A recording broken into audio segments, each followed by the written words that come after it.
The dust hadn't even settled from Cassie Morgan's arrival at Redwood Ranch when Jake Sullivan decided she didn't belong there. One look at the 17-year-old girl stepping carefully out of her father's pickup truck, favoring her left leg with each step, and Jake's mind was made up. This was cattle country, where weakness got you hurt and hesitation got you killed. What business did a limping city girl have on a working ranch? Before we jump back in, tell us where you're tuning in from, and if this story touches you, make sure you're subscribed, because tomorrow I've saved something extra special for you. Jake had seen plenty of wannabe cowboys come and go over his 8 years at Redwood Ranch. They'd show up with their fresh boots and Hollywood dreams, last maybe a week before reality sent them packing. But this girl, with her careful movements and determined expression, she was different. She wasn't here to play cowboy. She was here to prove something. And Jake Sullivan wasn't about to let that happen on his watch. What Jake didn't know was that Cassie Morgan had been riding horses since she could walk, that her limp came from a rodeo accident that would have ended most riders' careers permanently, and that she'd spent the last 2 years fighting her way back to the saddle. He didn't know that her father, Thomas Morgan, had specifically chosen Redwood Ranch because its owner, Samuel Redwood, had promised to give his daughter a fair chance despite her disability. Most importantly, Jake didn't know that in less than 3 hours, Cassie Morgan would do something that would change everything he thought he knew about courage, skill, and what it meant to be a real cowboy. The morning sun cast long shadows across the sprawling Wyoming landscape as Thomas Morgan's red Chevrolet pickup truck turned off Highway 287 and onto the gravel road leading to Redwood Ranch. In the passenger seat, Cassie Morgan pressed her face against the window, taking in the endless rolling hills dotted with cattle and the imposing Rocky Mountains rising in the distance. This was it, her chance to prove that the accident hadn't destroyed her dreams. "You sure about this, sweetheart?" Thomas asked, his weathered hands gripping the steering wheel. At 52, he'd spent most of his life working ranches across Montana and Wyoming, but he'd never been more nervous about a job than he was today. Not for himself, but for his daughter. Cassie straightened in her seat, her green eyes flashing with determination. "Dad, we've been over this. I'm ready." Thomas nodded, but his concern was evident. 2 years ago, during a barrel racing competition in Billings, Cassie's horse had stumbled at full speed, sending both of them tumbling. The horse had walked away with minor scrapes. Cassie had spent 3 months in the hospital and another year learning to walk again. The doctors said she was lucky to be alive, but Cassie had never felt lucky about anything since that day. The truck crested a small hill, and Redwood Ranch spread out before them like something from a Western movie. The main house was a 2-story log structure with a wraparound porch surrounded by various outbuildings, corrals, and pastures that seemed to stretch to the horizon. Dozens of horses grazed peacefully in the nearest paddock, their coats gleaming in the morning sunlight. "There's got to be at least 40 horses," Cassie whispered, her voice filled with awe. 53, according to Mr. Redwood," Thomas replied. "Quarter horses mostly, with some paints and Appaloosas mixed in. He raises them for ranch work and sells the extras to other outfits." As they approached the main house, Cassie spotted several cowboys working near the barn.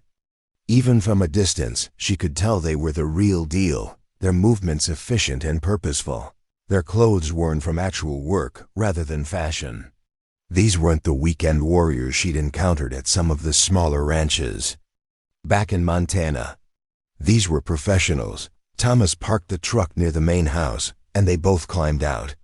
Cassie moved carefully, her left leg stiff from the long drive.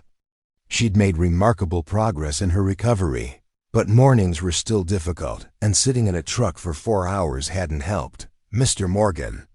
A booming voice called out from the house. Samuel Redwood emerged from the front door, a tall man in his 60s with silver hair and kind eyes. He'd known Thomas for over 20 years, and when his old friend had called asking for a job and a chance for his daughter, Samuel hadn't hesitated to say yes. "Sam, good to see you again," Thomas said, shaking hands with the ranch owner. "This is my daughter, Cassie."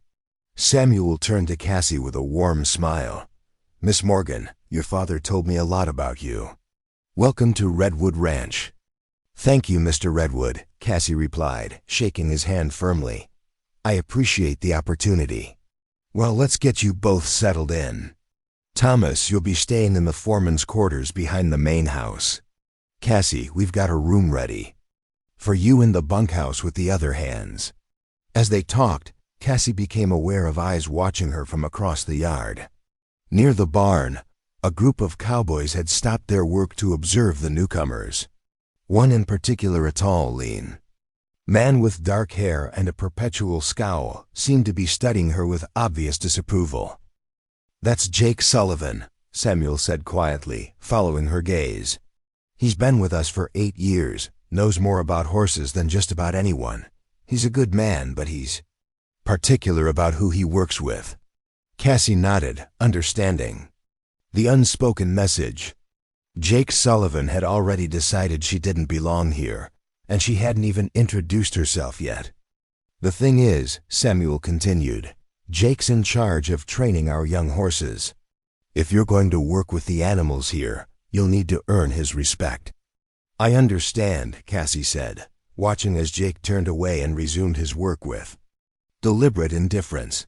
Samuel led them to the bunkhouse, a long, low building that housed the ranch's unmarried hands.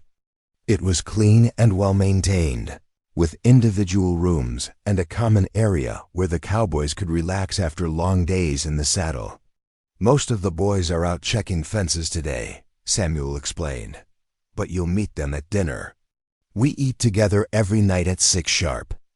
Cassie's room was small but comfortable, with a single bed, a dresser, and a window overlooking the horse corrals.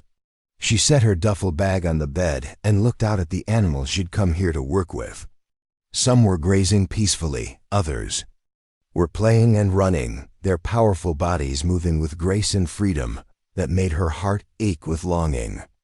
"I'll let you get settled," Samuel said from the doorway. "Thomas, why don't you come with me and I'll show you around the operation." After they left, Cassie sat on her bed and pulled out her phone to call her mother back in Montana.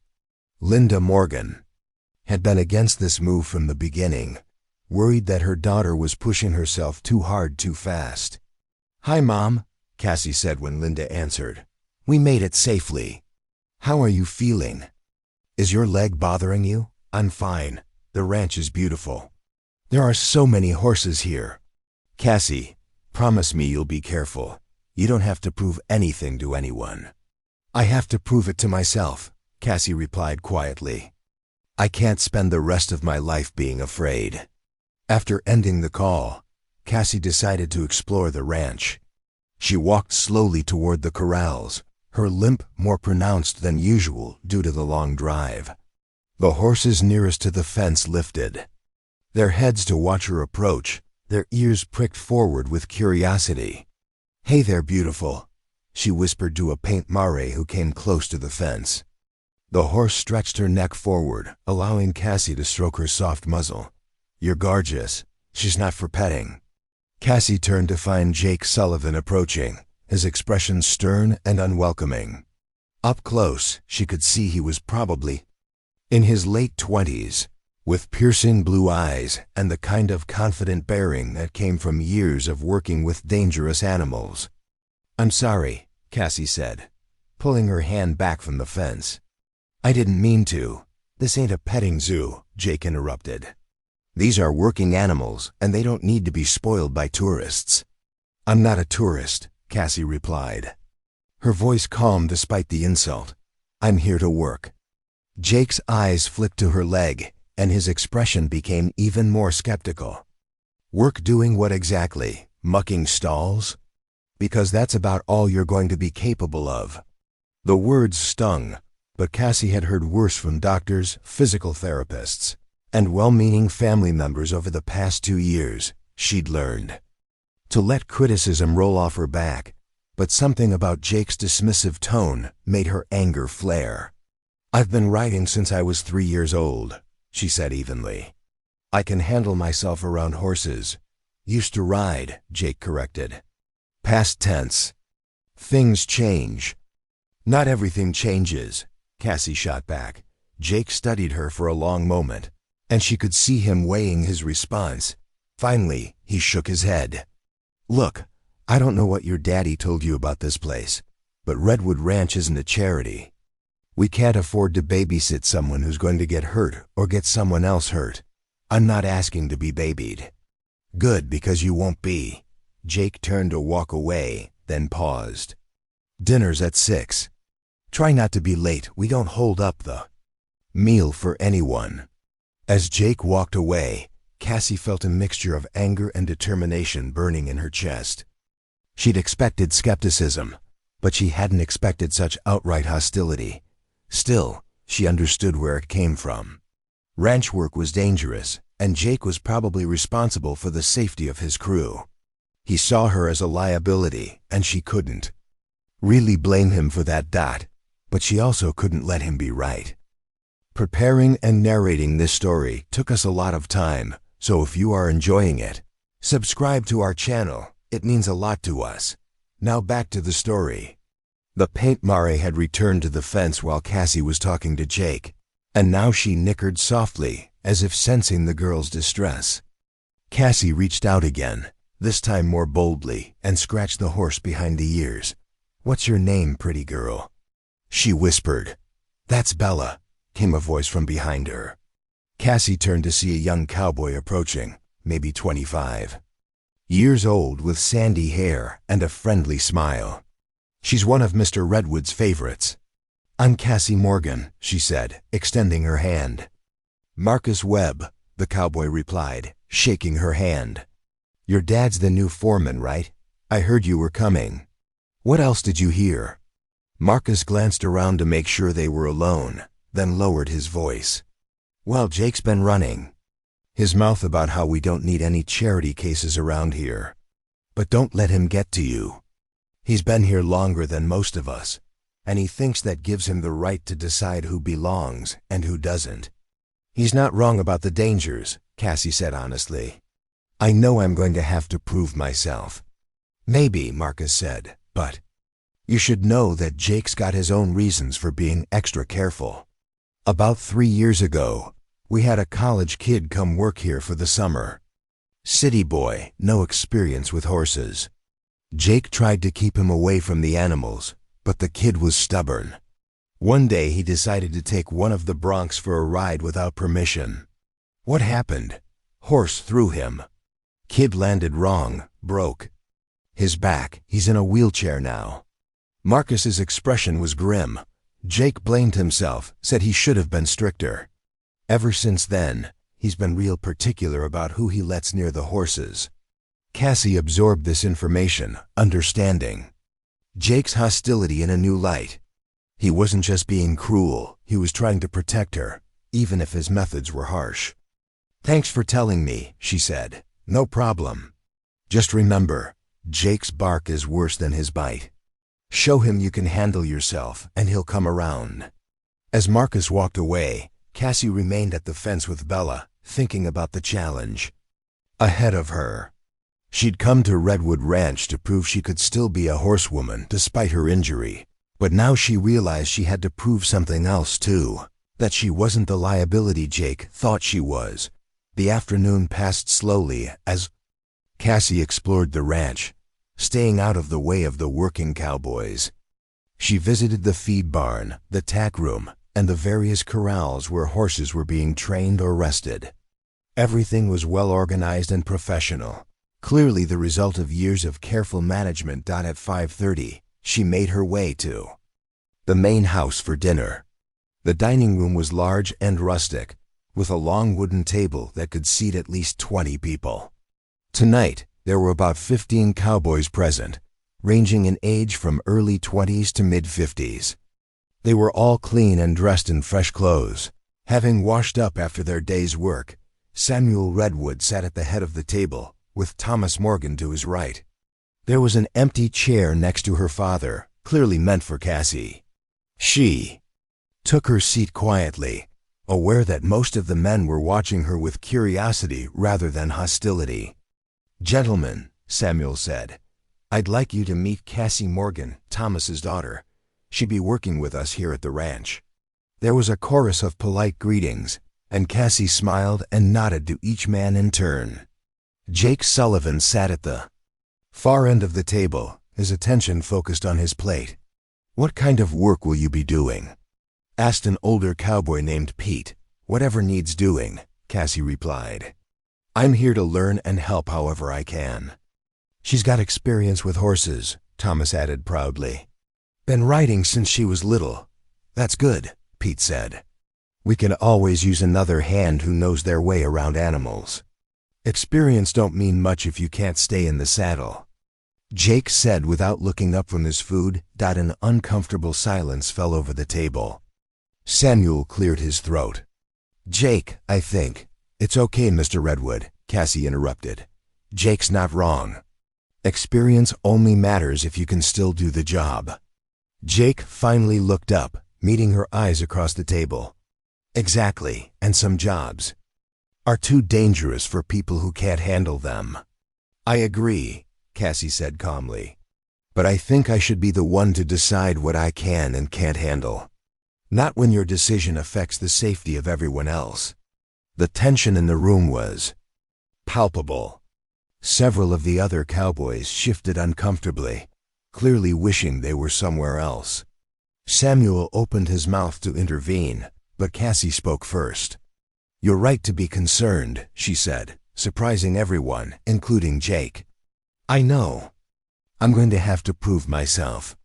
I'm not asking for special treatment or for anyone to go easy on me. I'm just asking for a chance to show what I can do."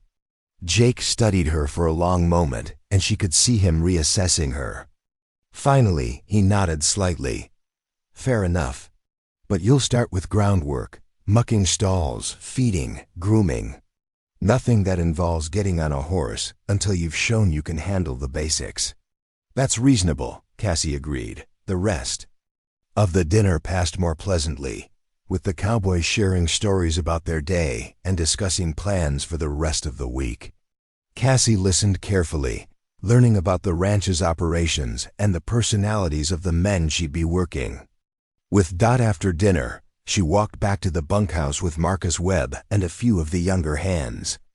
The evening air was cool and filled with the sounds of horses moving in their corrals and the distant lowing of cattle. "You handled that well," Marcus said as they reached the bunkhouse. "Standing up to Jake but not starting a fight." "I meant what I said," Cassie replied. "I do need to prove myself." "Yeah, but you will. I can tell you're not the type to give up easy." That night, Cassie lay in her narrow bunk, listening to the sounds of the ranch settling down for the night.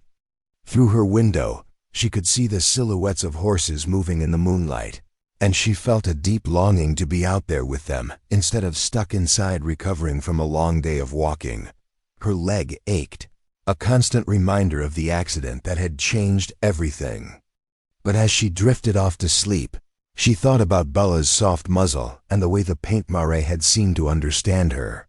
Tomorrow would bring new challenges, but tonight she was exactly where she wanted to be, on a working ranch, surrounded by horses, with a chance to prove that she was still the rider she'd always been.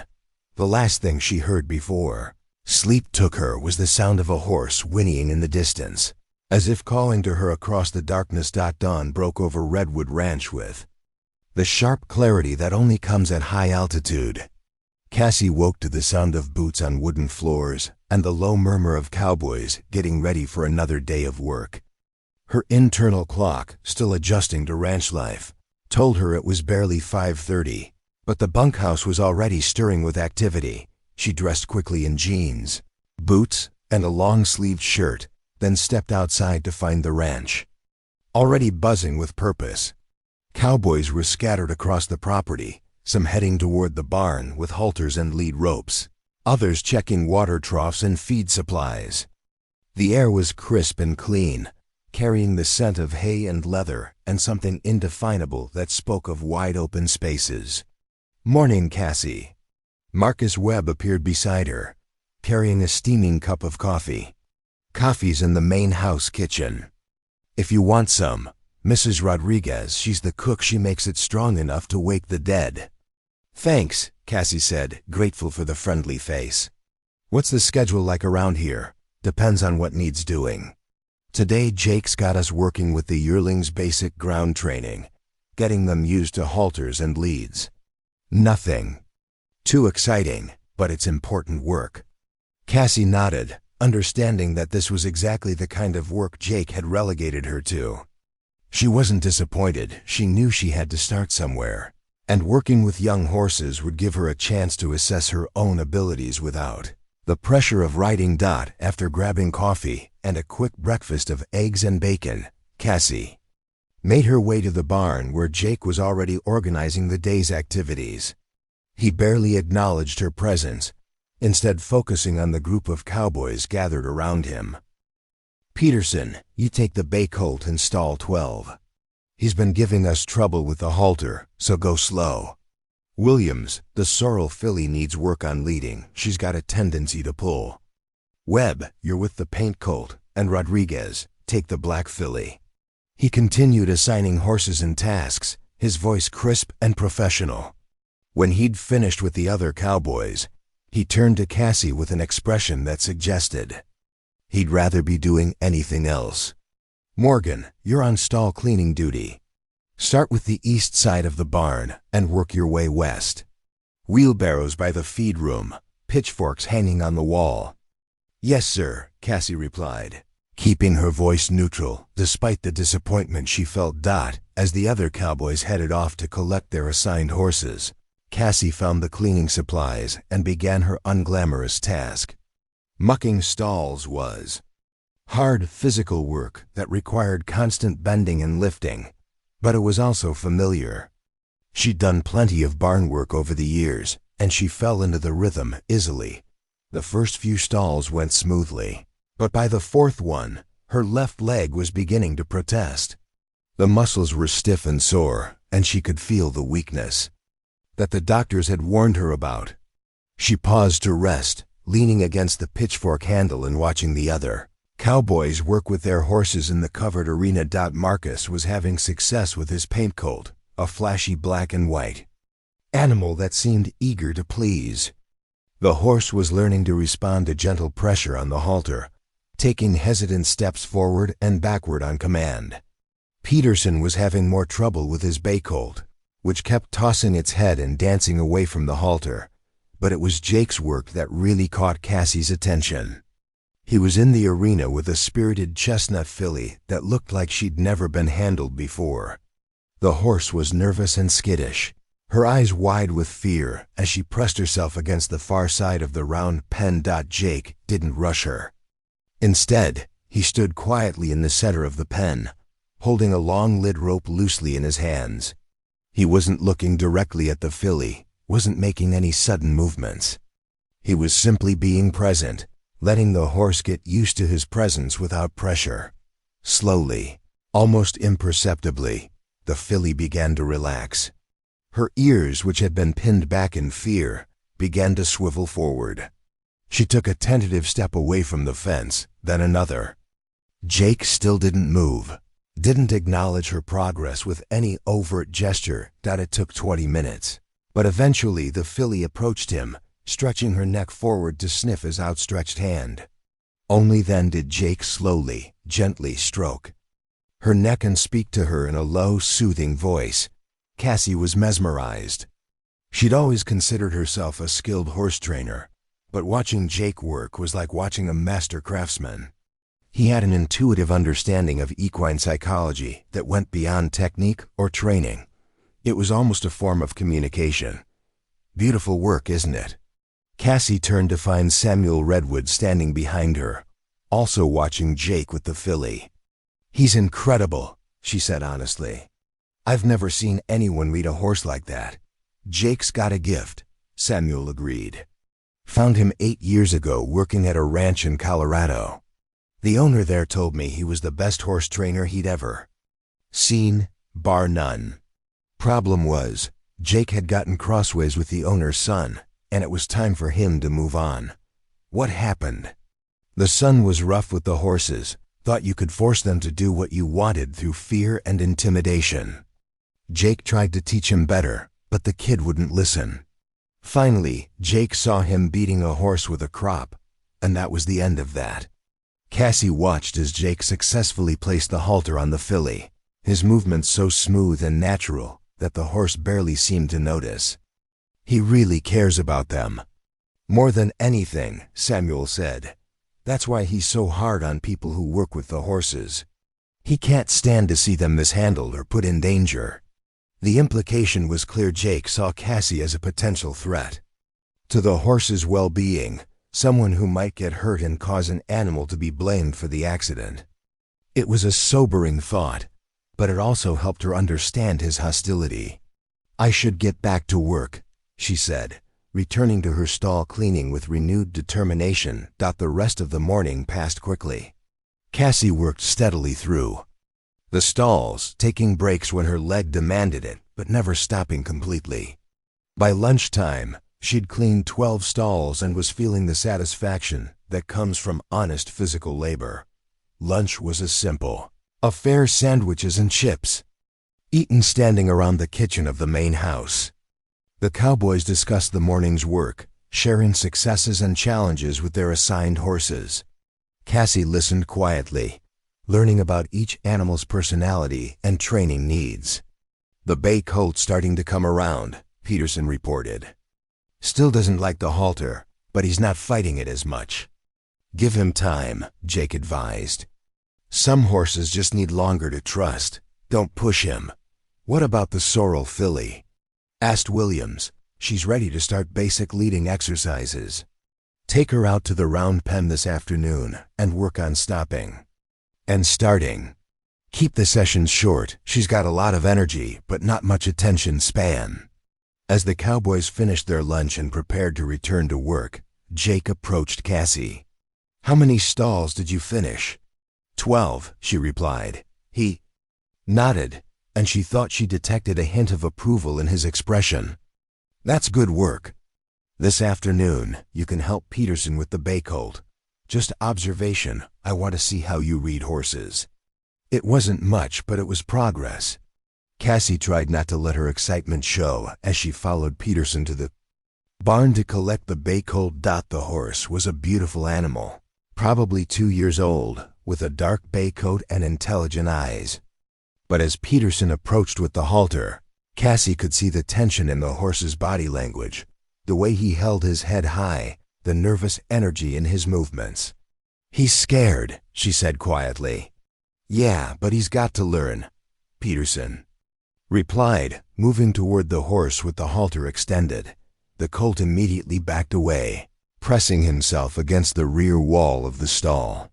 Peterson followed, still holding the halter out, and the horse began to show signs of real distress, rolling his eyes, snorting, shifting his weight from foot to foot. Wait, Cassie said, stepping forward.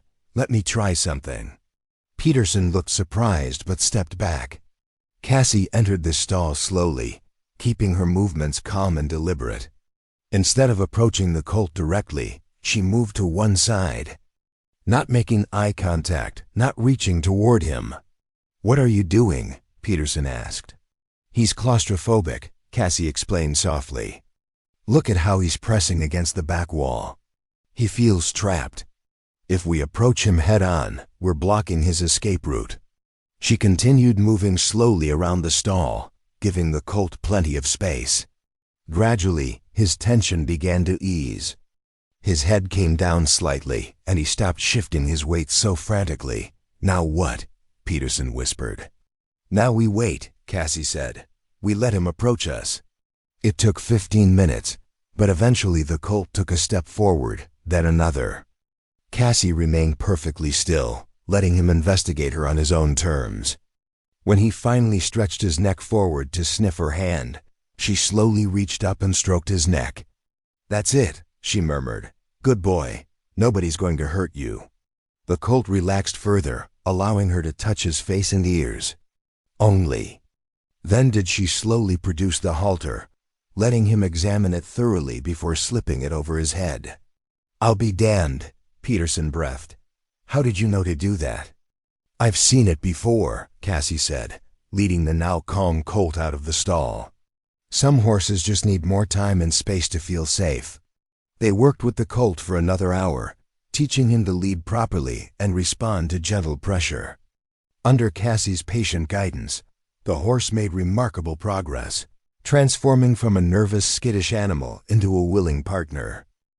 As they were finishing up, Cassie became aware of eyes watching her. She looked up to find Jake Sullivan standing at the arena gate, his expression unreadable. How long had he been there? What had he seen? "Good work," he said simply, then turned and walked away. It wasn't much, but coming from Jake, it felt like high praise. That evening at dinner, Peterson told the story of the bay colt's transformation, giving Cassie full credit for the breakthrough. The other cowboys listened with interest, and she could sense a shift in their attitude toward her. She was no longer just the boss's daughter with a limp. She was someone who understood horses. Even Jake seemed less hostile, though he still didn't say much to her directly. But when Samuel asked about the afternoon's training session, Jake included her in his report. The bay colt made good progress. Morgan showed good instincts with him. It was a small acknowledgement, but it felt like a victory. After dinner, Cassie walked out to the corrals to visit Bella, the paint mare she'd met on her first day. The horse came to the fence immediately, nickering softly in greeting. "Hey, beautiful," Cassie whispered, stroking the mare's neck. "Miss me?" Bella nudged her shoulder affectionately, and Cassie felt a pang of longing so sharp it almost took her breath away. She wanted to be riding again, wanted to feel the power and grace of a horse beneath her, wanted to experience that perfect communication between horse and rider that she'd missed so desperately. "She likes you." Cassie turned to find Jake approaching. Through the gathering darkness, he moved to the fence beside her, reaching out to pat Bella's neck. "She's a good horse," he said. "Smart, athletic, good temperament. She was Mr. Redwood's personal mount until he got too old for riding. She's beautiful," Cassie said. "I can tell she's got spirit." "Too much spirit for most people," Jake replied. "She needs an experienced rider, someone who can match her energy without overwhelming her." They stood in comfortable silence for a moment, both stroking the mare's neck. Finally, Jake spoke again. "Peterson told me what you did with the bay colt today. That was good thinking. Thank you. Where'd you learn to read horses like that?" Cassie considered her answer carefully. "My grandfather had a ranch in Montana. I spent summers there when I was little. He taught me that horses are prey animals. They're always looking for escape routes, always assessing threats. If you understand that, you can work with their instincts instead of against them." Jake nodded slowly. "Your grandfather sounds like a wise man." He was. He always said that the best horse trainers aren't the ones who can dominate a horse, but the ones who can convince a horse to want to work with them. That's true. Jake was quiet for a moment, then added, "You did good work today, real good work." Coming from Jake, the compliment meant everything. Cassie felt a warmth spread through her chest that had nothing to do with the evening air. "I'd like to do more," she said carefully. "I know I have to prove myself, but I'd like the chance to work with the horses more directly." Jake studied her. "In the dim light, what exactly are you asking?" "I want to ride again." The words hung in the air between them. Jake's expression hardened slightly, and Cassie could see him pulling back into his protective shell. "Riding's different than groundwork," he said finally. "Groundwork, you get hurt. It's just you. Riding, you get hurt. The horse gets blamed. Horse gets put down sometimes. I understand the risks, do you? Because I've seen what happens when people think they're ready for something they're not. I've seen the consequences." Cassie thought about Marcus's story of the college student who'd been paralyzed. She understood Jake's fear, but she also knew that fear couldn't be allowed to rule her life forever. "I'm not asking to ride tomorrow," she said. "I'm asking for the chance to prove I'm ready when the time comes." Jake considered this, his eyes never leaving her face. "You'd have to pass every test I give you. Groundwork, horse handling, safety. Protocols, everything, I understand. And if I say you're not ready, that's final. No arguments, no going over my head to Mr. Redwood." "Agreed." Jake extended his hand. "All right then. We'll see what you're made of." Cassie shook his hand, feeling the calluses and strength that came from years of hard work. It was a beginning. A chance to prove herself to the one person whose opinion mattered most when it came to the horses. As they walked back toward the bunkhouse, Cassie felt a surge of hope that she hadn't experienced since before her accident. She was one step closer to her goal, one step closer to proving that she was still the rider she'd always been. But as she lay in her bunk that night, listening to the sounds of the ranch settling down for the night, she also felt the weight of expectation. Jake had given her a chance, but it came with conditions. She would have to be perfect, would have to demonstrate not just skill, but absolute safety and control. The stakes couldn't be higher. If she failed, if she got hurt or caused an accident, it wouldn't just end her dreams. It would validate every doubt Jake had ever had about her abilities. She couldn't let that happen.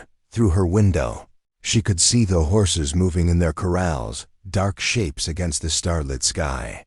Tomorrow would bring new challenges, new tests, new opportunities to prove herself. She was ready for whatever Jake Sullivan could throw at her. At least she hoped she was.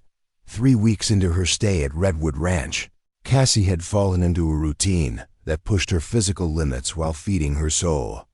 Each morning brought new challenges as Jake Sullivan systematically tested her knowledge and abilities with increasingly complex horse handling situations. The morning sun cast long shadows across the training arena as Cassie approached her latest assignment, a 3-year-old Mustang Mare named Thunder, who had been brought to the ranch just days earlier. The horse was a stunning silver dun with wild eyes and an attitude to match. She'd been captured during a Bureau of Land Management roundup and was as untamed as the Wyoming wind. "This one's different from anything you've worked with so far," Jake warned, leaning against the arena fence. "She's not barn-raised like our other horses. She's wild, unpredictable, and she's got survival instincts that'll kick in the moment she feels threatened." Cassie studied Thunder from outside the round pen. The Mare paced restlessly, her muscles coiled with tension, ready to explode into action at the slightest provocation. Her ears swiveled constantly, tracking every sound, every movement. This wasn't just a nervous domestic horse. This was a creature who had lived by her wits in the wild, where a moment's inattention could mean death. "What's the goal?" Cassie asked. "Get her comfortable enough with human contact that we can halter her without a fight." "And Cassie," Jake's voice carried a warning, "don't try to be a hero. If she gets too aggressive, you back off. These Mustangs can kill you faster than you can blink." Behind them, several other cowboys had gathered to watch. Word had spread through the ranch about Cassie's unconventional methods with the bay colt, and there was curiosity about how she'd handle a truly challenging horse. Some were supportive, but others, led by a veteran cowboy named Dutch Brennan, remained skeptical. "This should be interesting," Dutch muttered to his companion, loud enough for Cassie to hear. "City girl thinks she can tame a wild Mustang with sweet talk and patience." Cassie ignored the comment, focusing instead on Thunder's body language. The Mare's tail was clamped tight, her nostrils flared, and she kept her body angled toward the gait classic signs of an animal ready to flee or fight. Approaching her with traditional methods would likely trigger an explosive reaction. Cassie entered the round pen slowly, carrying only a lightweight training rope. She didn't move toward Thunder directly. Instead, she positioned herself near the center of the pen and began a technique her grandfather had taught her years ago, something he'd called joining up. She started by simply being present, not looking at the horse, not making demands. Thunder watched her suspiciously, occasionally snorting and tossing her head, but gradually the mare's intense alertness began to soften slightly. "What's she doing?" whispered Marcus Webb, who had joined the group of observers. "Looks like she's just standing there," Dutch replied dismissively, but Jake was watching with intense interest. He recognized the technique, though he'd rarely seen it used with such patience and subtlety. Cassie was communicating with Thunder in the horse's own language, using body positioning and energy rather than force or coercion. After 20 minutes, something remarkable began to happen. Thunder's ears, which had been pinned back in defensive aggression, began to flicker forward. Her head lowered slightly, and she took a tentative step toward the center of the pen. Cassie responded by moving slightly away, not retreating but shifting her position to maintain the optimal distance. It was a delicate dance of approach and retreat, pressure and release, that required perfect timing and intuition. "She's got the mare thinking," Jake murmured, more to himself than to the other observers. Thunder took another step forward, then another. Her tail began to relax, and the rigid tension in her muscles started to ease. Cassie rewarded each positive gesture by decreasing the pressure, turning slightly away from the horse, making herself less threatening. It took nearly an hour, but eventually Thunder approached close enough for Cassie to extend her hand. Mare sniffed cautiously, her whole body ready to explode into flight. But when Cassie's touch proved gentle and non-threatening, Thunder allowed the contact. "I'll be damned," breathed Peterson. "She's actually doing it." The first touch led to others. Cassie slowly stroked Thunder's neck, then her shoulder, gradually working her way around the mare's body. Each new area required patience and careful progression, but Thunder was learning to trust this strange human, who didn't demand submission through force. When Cassie finally produced the halter, Thunder tensed again, but the foundation of trust had been established. It took another 30 minutes of careful work, but eventually the halter slipped over the mare's head without a struggle. The watching cowboys erupted in spontaneous applause. Even Dutch Brennan looked grudgingly impressed, though he tried to hide it behind a gruff exterior. "That was some fine work," Jake said as Cassie led Thunder around the pen. There was genuine admiration in his voice, and something else, a growing respect that went beyond mere acknowledgement of her skills. "She's a smart horse," Cassie replied, stroking Thunder's neck. "She just needed to understand that I wasn't a threat." Not many people would have had the patience for that approach, Jake observed. Most would have tried to force her into the halter and ended up with a fight.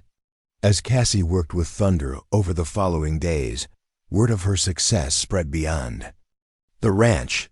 Samuel Redwood mentioned it to neighbors at the local feed store, and soon other ranchers were asking about the girl who could gentle wild mustangs without breaking their spirit.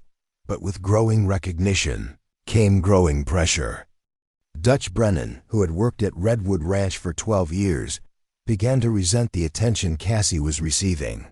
He'd built his reputation on being able to handle difficult horses through traditional cowboy methods that relied more on dominance than partnership. "She's getting too much credit," Dutch complained to his friend Roy Hutchins one evening after dinner. "Acting like she invented horse training. Some of us have been doing this work since before she was born." "Maybe," Roy replied, "but you got to admit she's got a touch with them. That Mustang mare would have taken any of us a week to halter." "Anybody can get lucky once," Dutch said. "But ranch work isn't about parlor tricks. It's about getting the job done, day in and day out, no matter what the weather or circumstances." The tension came to a head during the 4th week of Cassie's stay. A local rancher named Bill Morrison had brought over a problematic gelding, a large quarter horse named Ranger, who had developed a dangerous habit of rearing when he felt pressured. Morrison was hoping Jake could retrain the horse before he became completely unmanageable. "He's hurt 2 riders already," Morrison explained as he unloaded Ranger from his trailer. "Good horse most of the time, but something sets him off, and he goes vertical. My wife won't get near him anymore."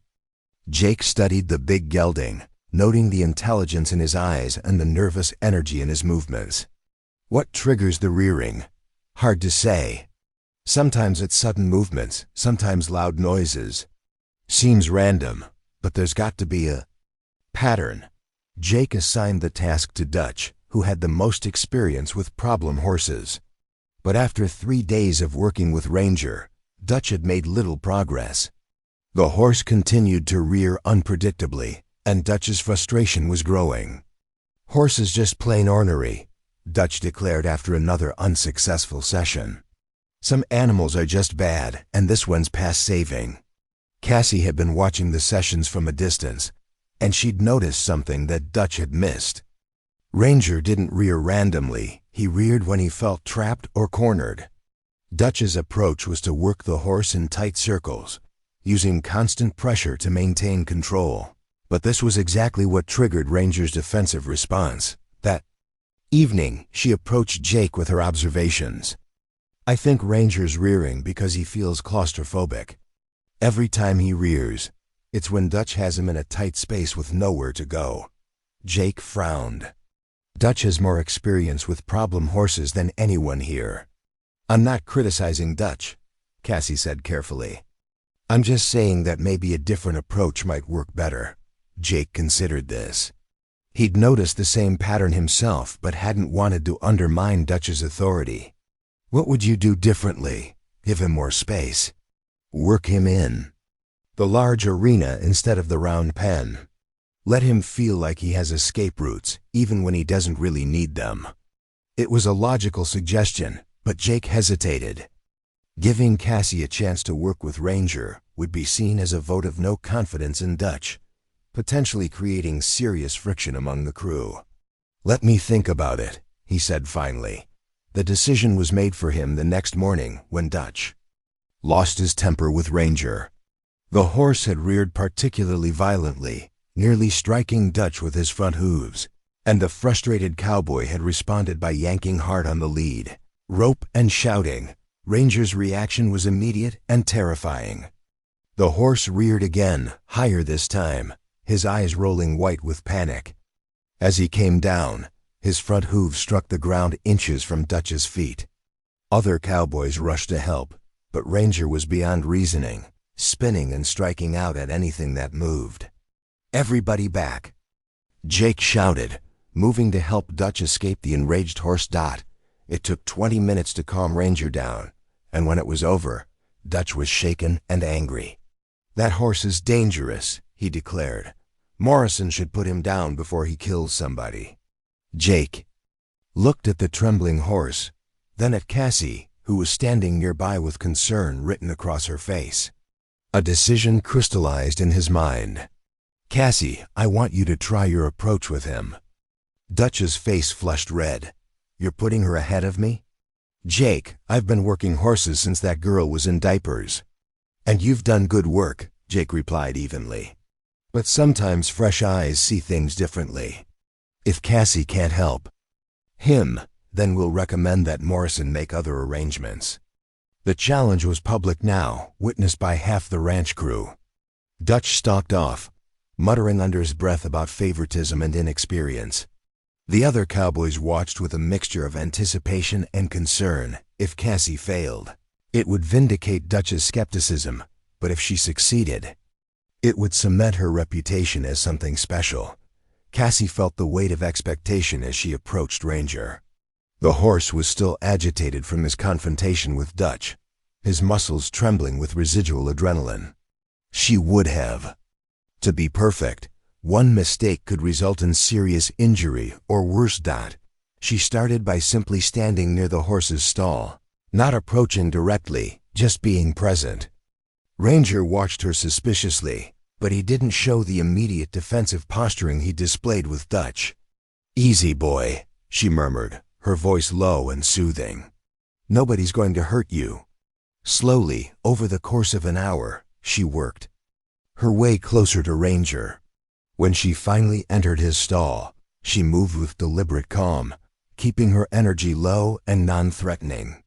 The horse tensed but didn't rear. The breakthrough came when she noticed Ranger's ears constantly swiveling toward the back of the stall. Following his gaze, she spotted a yellow jacket's nest in the corner, something that would be invisible to someone working from the front of the stall but clearly visible to the horse. "That's it, isn't it?" she said softly. "You're worried about that nest. You can't focus on training when you're watching for wasps." She called Jake over and pointed out the nest. His eyes widened with understanding. "That explains everything." Every time Dutch worked him in close quarters, Ranger was distracted by those wasps. No wonder he was defensive. They carefully removed the nest, and the change in Ranger was immediate. Without the constant threat occupying his attention, he became a different horse, calmer, more focused, willing to engage with human handlers. Within 2 hours, Cassie had Ranger haltered and responded to basic ground commands. The horse that Dutch had declared dangerous and untrainable was following her around the arena like a well-trained dog. The watching cowboys were stunned. Even Dutch, who had returned to observe despite his earlier anger, stood slack-jawed at the transformation. "How did you know to look for that?" Marcus asked. "I watched his body language," Cassie explained. "His ears kept telling me he was distracted by something, but it wasn't anything I was doing. So I looked for what else might be bothering him." Jake shook his head in amazement. 20 years of training horses, and I never thought to check for wasps. Sometimes the simplest answer is the right answer. That evening, Bill Morrison was effusive in his praise when he came to collect Ranger. The horse loaded quietly into the trailer, showing none of his previous anxiety. "I don't know how you did it," Morrison said, pressing an extra $100 into Cassie's hand despite her protests. "That horse was heading for the glue factory, and now he's gentle as a lamb." As Morrison's trailer disappeared down the ranch road, Jake turned to Cassie with an expression she couldn't quite read. "You've proven you can handle difficult horses," he said. "You've shown patience, intuition, and problem-solving skills that most people take years to develop." Cassie's heart began to race. Was this leading where she hoped it was? "Tomorrow morning," Jake continued, "I want you to saddle up Bella and take her for a ride around the property." The words hit Cassie like a physical blow. After weeks of waiting, hoping, and proving herself, Jake was finally giving her the chance she dreamed of. "Are you sure?" she managed to ask. "I'm sure. You've earned it." As the other cowboys offered their congratulations, Cassie felt tears prick her eyes. She'd done it. She'd proven herself worthy of Jake's trust. Tomorrow she would ride again for the first time since her accident. But as she walked back to the bunkhouse, her elation was tempered by nervous anticipation. This wasn't just about riding a horse around a familiar arena. This was about proving that her accident hadn't stolen her identity, that she was still the rider she'd always been. Tomorrow would either validate everything she'd worked for or shatter her dreams forever. There would be no middle ground, no partial victories. She would either succeed completely or fail spectacularly, and the entire ranch would be watching. The stakes had never been higher, and Cassie had never felt more ready for a challenge. Tomorrow, she would show everyone, including herself, exactly what she was capable of. Dawn arrived at Redwood Ranch with an unusual stillness, as if the very air was holding its breath in anticipation. Cassie had barely slept, her mind cycling through every possible scenario for the ride ahead. When she finally gave up on rest at 5 in the morning, she found herself standing at her window, watching Bella graze peacefully in the pre-dawn light. The pink mare looked magnificent in the early morning, her black and white coat gleaming like polished marble. Samuel Redwood had chosen well when he'd selected her as his personal mount. Bella had the perfect combination of intelligence, athleticism, and spirit that made for an exceptional riding horse. But those same qualities that made her special also made her challenging. Bella wasn't a beginner's horse or a gentle trail mount. She was a horse that demanded respect, skill, and confidence from her rider. Any hesitation, any moment of uncertainty, and she would know immediately. Cassie dressed carefully in her best riding clothes, worn jeans that fit perfectly, leather chaps that had been her grandfather's, and boots that had carried her through countless rides before the accident. She moved through her routine with deliberate precision, checking and double-checking every piece of equipment, knowing that today there would be no room for error. By the time she made her way to the barn, word had spread throughout the ranch. Cowboys who normally would have been scattered across the property, attending to morning chores, had found reasons to linger near the main arena. Even the ranch hands from neighboring properties had somehow gotten wind of what was happening and had appeared with various excuses for visiting. Jake was waiting for her at Bella's stall, the saddle and bridle already prepared and inspected. His expression was carefully neutral, but Cassie could see the tension in his shoulders, the way his eyes constantly flicked between her and the horse. "Sleep well?"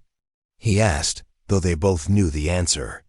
"Well enough," Cassie replied, running, her hand along Bella's neck. The mare nickered softly and pushed against her shoulder, a greeting that felt like a good omen. "Remember," Jake said quietly, "there's no shame in admitting if something doesn't feel right. Bella's been off work for a while, and you haven't." "Ridden in 2 years, 3 months, and 16 days, Cassie finished. "But who's counting?" Jake's mouth quivered in what might have been a smile. "Right, just ... be careful." Samuel Redwood appeared at the stall door, his weathered face showing both pride and concern. "Morning, Cassie. How are you feeling?" "Ready," she said, and meant it. "Good. I want you to know that whatever happens today, you've already proven yourself here. You've earned the respect of these men through your work, not through anything you might do on horseback." It was kindly meant, but Cassie knew better. Yes, she'd earned respect for her horse-handling skills, but in the cowboy world, everything ultimately came down to one question: could you ride? All the groundwork in the world couldn't substitute for the ability to stay in the saddle and work cattle from horseback. Thomas Morgan stood slightly apart from the group, his face a mask of controlled anxiety. He'd supported his daughter's decision to return to riding, but watching her prepare for this moment brought back vivid memories of the accident that had nearly killed her. Dutch Brennan was there too, along with most of the other ranch hands. His expression was carefully neutral, but Cassie could sense the skepticism radiating from him. He'd made no secret of his belief that she was being given opportunities beyond her abilities, and today would either prove him right or silence his criticism forever.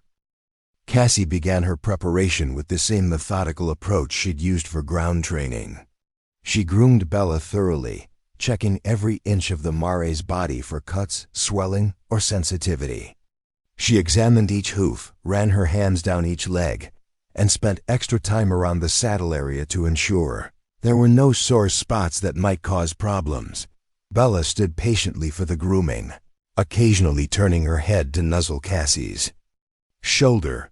The mare seemed to sense the importance of the moment, her usual playful energy replaced by an almost ceremonial calm.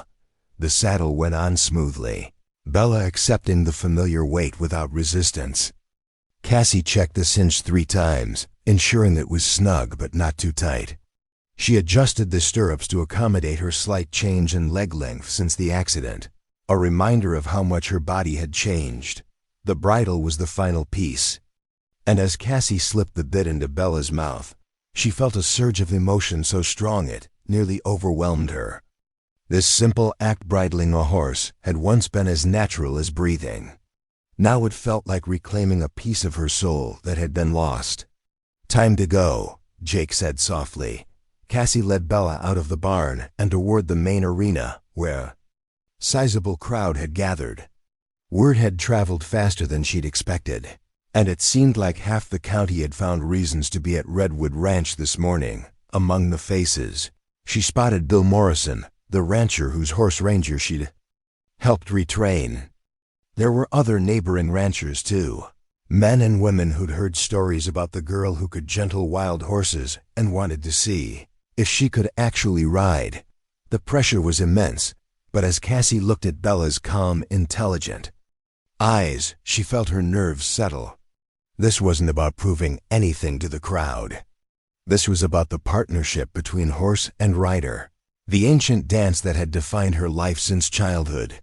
She positioned Bella beside the mounting block, a concession to her changed physical capabilities. Before the accident, she could have vaulted onto any horse from the ground.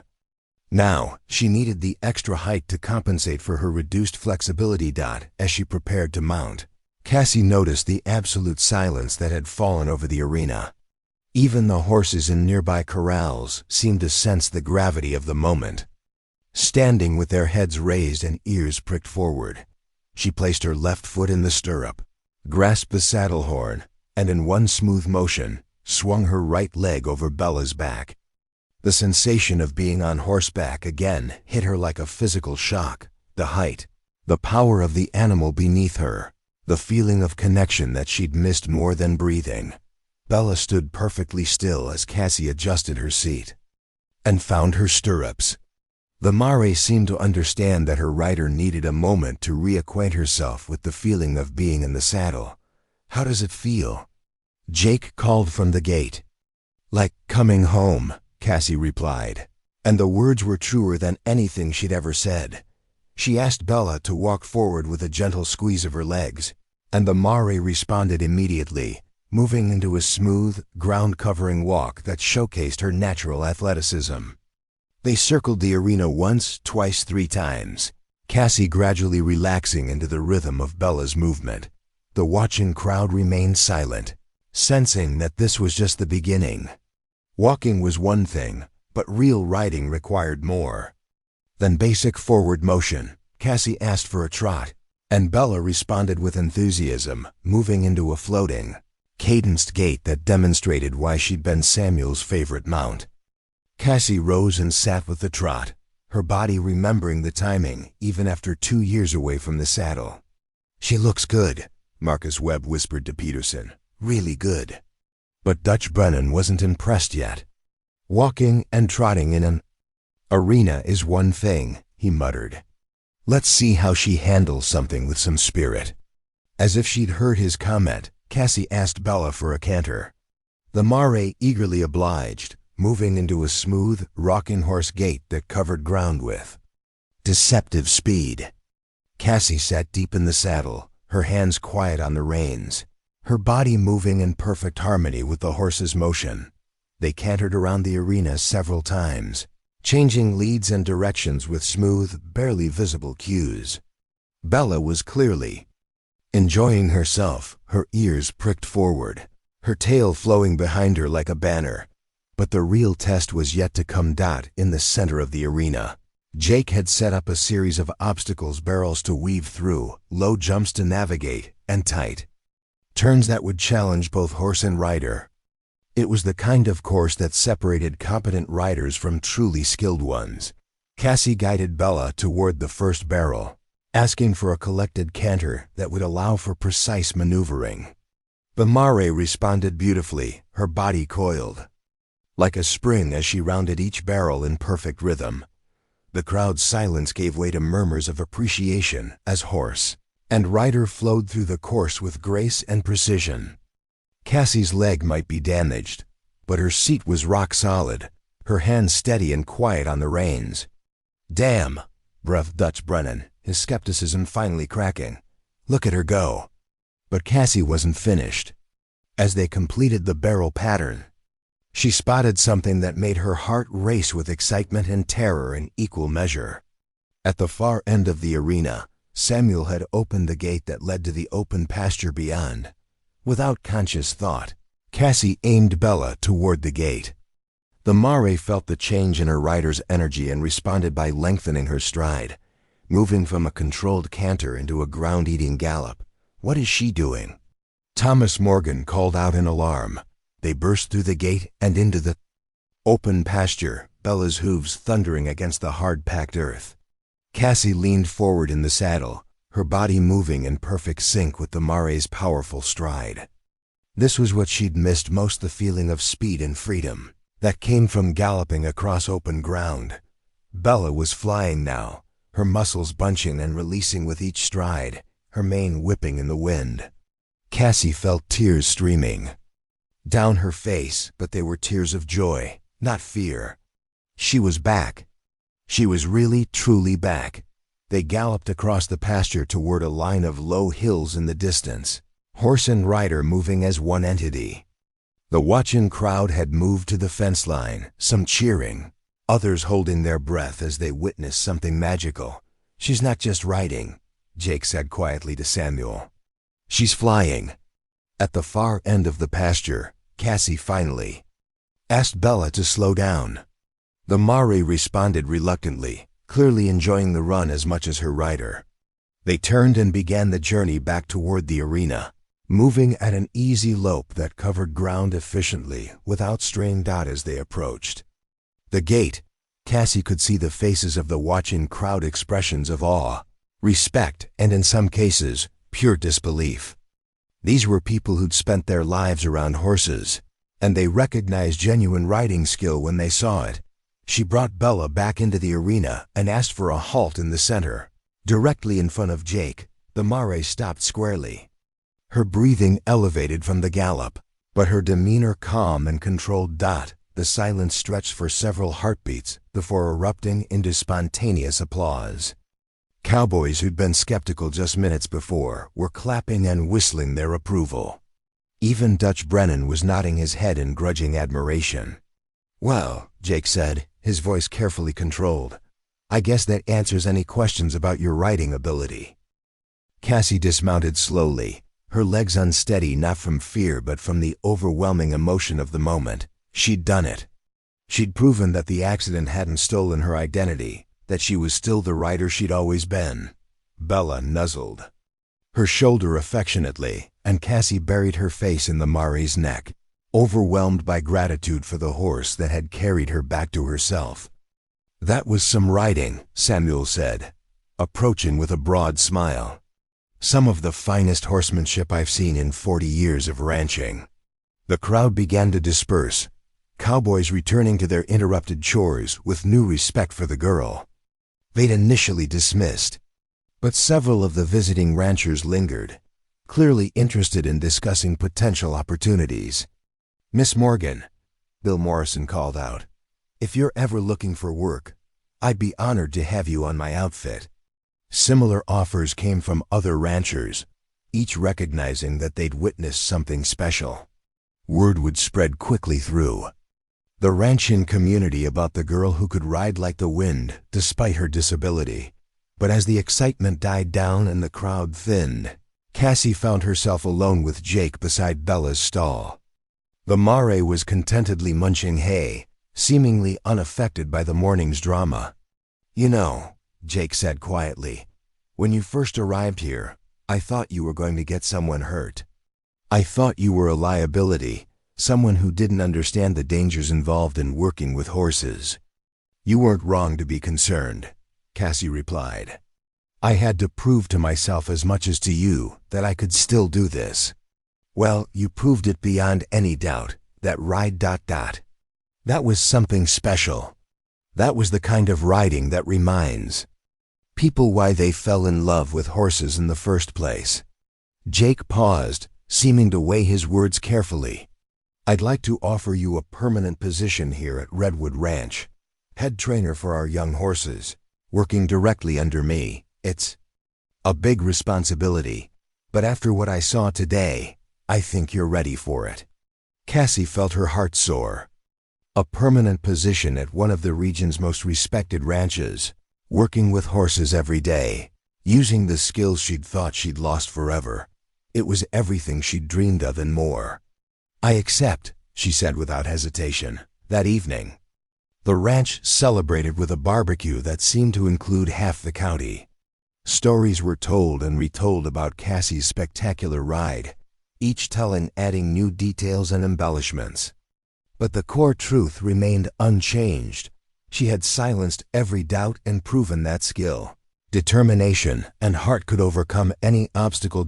As the sun set over the Wyoming mountains, painting the sky in brilliant shades of orange and red, Cassie stood beside the corral, watching Bella graze in the gathering twilight. Her father approached, carrying 2 cups of coffee. "Proud of you, sweetheart," Thomas said simply. "Your grandfather would have been too." "I keep thinking about what he used to say," Cassie replied. "The ground is just a place to rest between rides. I spent 2 years on the ground. Dad, it feels good to be riding again." In the distance, she could hear the sounds of the celebration, continuing laughter, music, and the easy camaraderie of people who'd found their place in the world. Tomorrow would bring new challenges, new horses to train, new skills to master. But tonight was for celebration, for recognizing that sometimes the greatest victories come not from avoiding our fears, but from facing them head-on. Cassie Morgan had come to Redwood Ranch as a damaged girl trying to reclaim her past. She would stay as a confident woman, ready to embrace her future, having proven that the only limits that truly matter are the ones we place on ourselves. The cowboy who had mocked her limp was now her strongest supporter, and the ranch that had seemed like an impossible dream was now her home. Sometimes, Cassie reflected as she watched Bella move gracefully through the pasture. The best journeys are the ones that bring us back to who we always were, but with the wisdom to appreciate what we nearly lost. 6 months had passed since Cassie's spectacular demonstration at Redwood Ranch, and her reputation had spread far beyond the Wyoming valleys. What started as whispered stories among local ranchers had grown into something, approaching legend tales of the girl who could communicate with horses in ways that seemed almost supernatural. The ranch had transformed under her influence. The young horses in training showed remarkable progress, developing into willing partners rather than merely broken animals. Neighboring ranchers regularly brought their problem horses to Redwood Ranch, specifically requesting Cassie's expertise. Samuel Redwood had raised her salary twice and was considering expanding the training operation to accommodate the growing demand. But success had brought unexpected challenges. The morning started like any other until the phone rang in Samuel's office. Cassie was in the arena working with a nervous thoroughbred when she heard him calling her name with unusual urgency.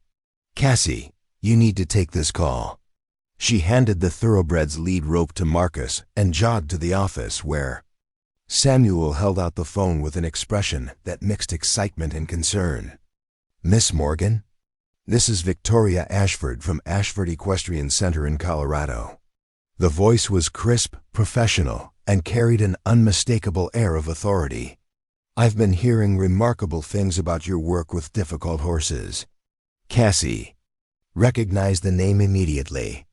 Ashford Equestrian Center was one of the most prestigious horse training facilities in the country, home to Olympic-level riders and horses worth more than most people's houses. "Thank you, ma'am. How can I help?" "You? I have a situation that requires someone with your particular talents." "Are you familiar with a stallion named Sovereign's Pride?" Cassie's breath caught.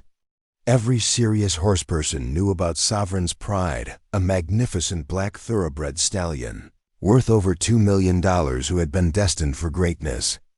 Until a traumatic incident 18 months ago had left him virtually unrideable. The stallion that was injured in the trailer accident. That's correct. He survived the physical injuries, but the psychological trauma. Victoria's voice trailed off. We've had 6 of the country's top trainers work with him. 2 were hospitalized. The others simply gave up. His owners are considering euthanasia. The weight of those words settled over Cassie like a heavy blanket. Sovereign's Pride wasn't just any horse, he was a once-in-a-generation athlete whose bloodlines were worth preserving. If he couldn't be rehabilitated, his death would represent a tremendous loss to the entire horse world. "Why are you calling me?" Cassie asked, though she suspected she knew the answer. "Because you're the last hope he has. I've spoken with Bill Morrison, Samuel Redwood, and several others who've witnessed your work. They all say the same thing: you have a gift that goes beyond traditional training methods." Victoria paused, and when she continued, her voice carried a note of desperation that she was clearly trying to hide. Miss Morgan, I'll be frank with you. The stallion is dangerous. He's unpredictable, aggressive, and incredibly powerful. But he's also magnificent, and I believe that somewhere inside all that fear and rage is the horse he used to be. Cassie looked out the window at the peaceful scene of horses grazing in the pasture. What Victoria was describing was beyond anything. She'd encountered a traumatized stallion whose strength and speed made him potentially lethal. "I'll need to see him first," she said. "I can't make any promises without assessing the situation." "Of course. Can you come to Colorado this weekend?" "All expenses paid, naturally." "I'll need to discuss it with Mr. Redwood." "Certainly. But Miss Morgan, please understand that time is critical. The owners have given us until the end of the month to show progress, or—" She didn't need to finish the sentence. After ending the call, Cassie sat in Samuel's office trying to process what she'd just agreed to consider. Samuel himself looked troubled. "You don't have to do this, you know," he said quietly. "You've built a good life here. Why risk it on something that could get you killed?" "Because if I don't try, they'll put him down," Cassie replied. "And maybe this is why everything happened the way it did. Maybe my accident, coming here, learning to work with damaged horses, maybe it was all leading to this." Jake appeared in the doorway, having overheard the conversation. His face was grim. "I've heard about that stallion. He's not like the Mustangs or problem horses you've worked with here. He's actively dangerous." "I know. Do you?" "Because there's a difference between a horse that's difficult and a horse that wants to hurt people. Sovereign's pride falls into the second category." Cassie appreciated his concern, but she also recognized the fear behind it. Jake had watched her succeed beyond everyone's expectations, had seen her transform from a liability into an asset. The thought of losing her to a dangerous horse was clearly eating at him. "I have to at least look at him," she said. "I owe it to the horse to try." The flight to Colorado gave Cassie time to research everything she could find about Sovereigns. Pride, the stallion's story, was both inspiring and heartbreaking. Born with exceptional bloodlines and natural athletic ability, he'd been destined for the racing circuit before his owners decided he was too valuable as a breeding stallion to risk on the track. The trailer accident that changed everything had occurred during transport to a new facility. A drunk driver had collided with the horse trailer on a mountain highway, sending it rolling down an embankment. Sovereign's pride had been trapped in the overturned trailer for 6 hours before rescue crews could extract him. Physically, his injuries had healed. Psychologically, the trauma had transformed him from a gentle giant into a dangerous, unpredictable animal that trusted no one and feared everything. Ashford Equestrian Center was even more impressive in person than Cassie had imagined.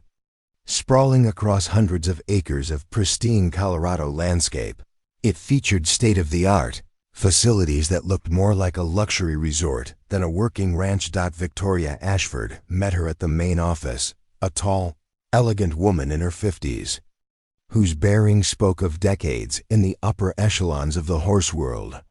Despite her refined appearance, Cassie could see the calloused hands and watchful eyes of someone who'd spent a lifetime working with animals. "Miss Morgan, thank you for coming. I hope you understand the magnitude of what we're asking." "I'm beginning to," Cassie replied. "Can I see him?" The walk to Sovereign's Pride's enclosure took them past immaculate barns and training facilities where some of the country's finest horses were being prepared for competition.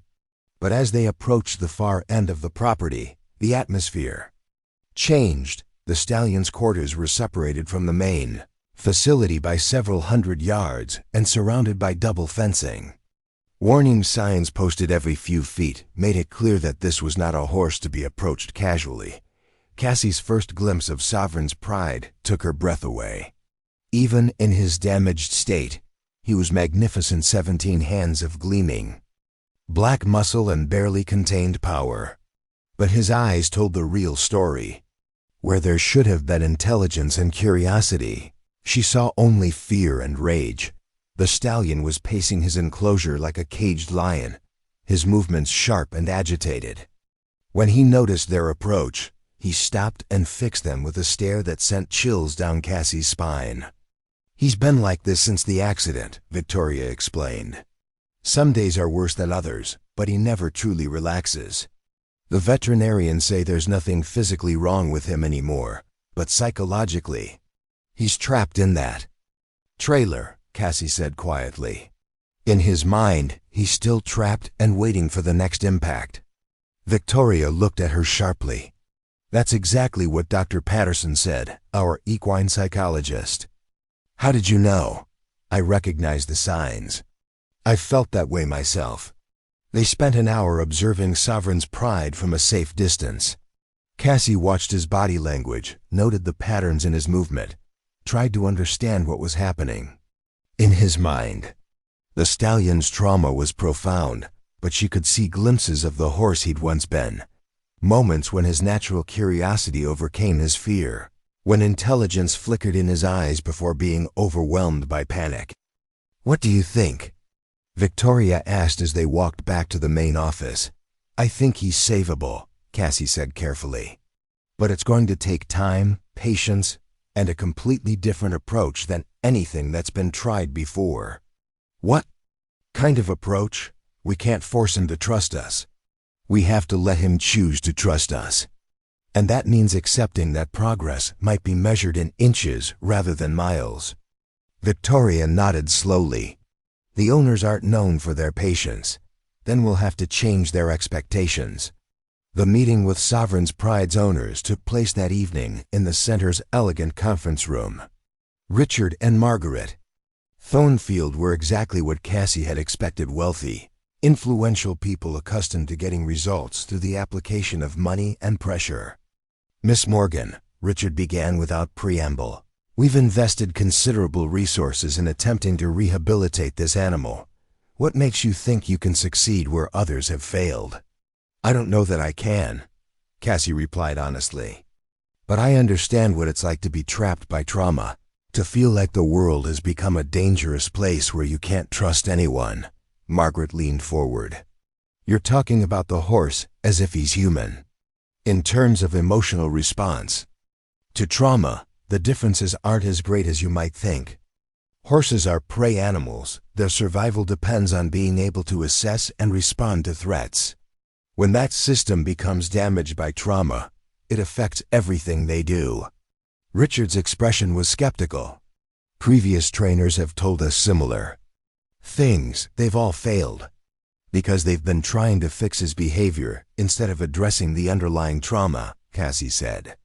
"It's like trying to treat a broken leg by teaching someone to walk differently instead of setting the bone." The room fell silent as the Thornfields considered her words. Finally, Margaret spoke. "What would your approach involve?" "Time, primarily. I would need to spend weeks, possibly months, just building a foundation of trust. No riding, no handling, just proving to him that he's safe." "Months?" Richard's voice was sharp. "The insurance company has been pressuring us to make a decision. We can't maintain an animal that has no productive purpose indefinitely. With respect, sir, Sovereign's Pride does have a productive purpose. His bloodlines are irreplaceable. Even if he never races or competes again, his value as a breeding stallion is enormous. Not if he can't be safely handled for breeding," Margaret pointed out. Cassie took a deep breath. "Give me 3 months. If I can't show significant progress in that time, I'll recommend that you consider other options." The Thornfields exchanged glances, some silent communication passing between them. Finally, Richard nodded. "Double quotes 3 months, Miss Morgan. But understand, if you're injured during this process, we accept no liability. You'll be working with this animal entirely at your own risk." "I understand." The next morning, Cassie began what would become the most challenging work of her life. She started by simply sitting outside Sovereign's Pride's enclosure, not approaching the fence, not making demands, just being present. The stallion's reaction was immediate and violent. He charged the fence, screaming his rage and striking at the barriers with hooves that could easily kill. But Cassie didn't move, didn't react to the display. She simply sat quietly and waited. It took 3 hours before Sovereign's Pride's fury began to exhaust itself. The stallion retreated to the far side of his enclosure, watching her with wary eyes, his sides heaving with exertion. Day 1, Cassie murmured to herself. Only 99 to go. The work was unlike anything she'd experienced. Every day brought new challenges as Sovereign's Pride tested her resolve with displays of aggression that would have sent most people running. But gradually, almost imperceptibly, his behavior began to change. First, he stopped charging the fence when she appeared. Then he began showing curiosity about her presence, approaching cautiously before retreating again. Small victories, but victories nonetheless. Jake visited after 2 weeks, ostensibly to check on a horse transport, but really to see how she was progressing. He found her sitting in her usual spot outside the stallion's enclosure, a notebook in her lap where she recorded every detail of Sovereign's Pride's behavior. Any progress? He asked quietly. He let me get within 10 feet of the fence yesterday, she replied. Without charging or showing aggression. 10 feet. In 2 weeks, it's progress, Jake. Real progress. Jake watched the stallion, who was observing them from across the enclosure with obvious wariness. He's magnificent. I can see why they don't want to give up on him. He's also terrified. But there's intelligence there, and curiosity. He wants to trust again, he just doesn't know how.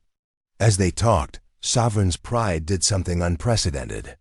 He took several steps toward them, stopping about 15 feet from the fence, and stood quietly watching.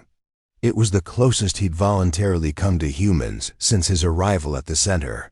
Well, Jake said softly, I guess that answers the question about progress. The breakthrough came in week 6. Cassie had been sitting in her usual spot when Sovereign's Pride approached the fence and, for the first time, allowed her to extend her hand toward him. He didn't touch her, but he stood close enough that she could see the conflict in his eyes, the desire for connection warring with deeply ingrained fear. Easy, beautiful, she whispered. I'm not going to hurt you. I know what it's like to be afraid. The stallion's ears flicked forward at the sound of her voice, and for just a moment, she saw a glimpse of the horse he'd once been gentle, trusting, magnificent in his willingness to work with humans. By week 8, she was able to touch his muzzle through the fence. By week 10, he was allowing her to stroke his neck and face, his enormous body trembling with the effort of overcoming his fears. But the real test came in week 12, when Victoria approached Cassie with news that would determine Sovereign's Pride's fate. The Thornfields are coming tomorrow for a final evaluation, she said. They need to see tangible progress or ... I understand, Cassie replied. He's ready for the next step.